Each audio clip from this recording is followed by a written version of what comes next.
Have you ever run into this error in Power Query? Power BI is telling you that it cannot find a file to connect to your report.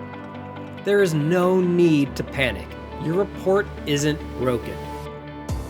This usually happens when you move or rename an Excel or CSV file after connecting it to Power BI. Here's the fix. We need to first get to Power Query, the back end of Power BI. Go to Home, click Transform Data, then click Data Source Settings. You'll see your broken file path listed here. So, select the file you want to reconnect, click Change Source, click Browse, and now find the file in its new location, or if you renamed it, find the now renamed file. And just like that, your report works again.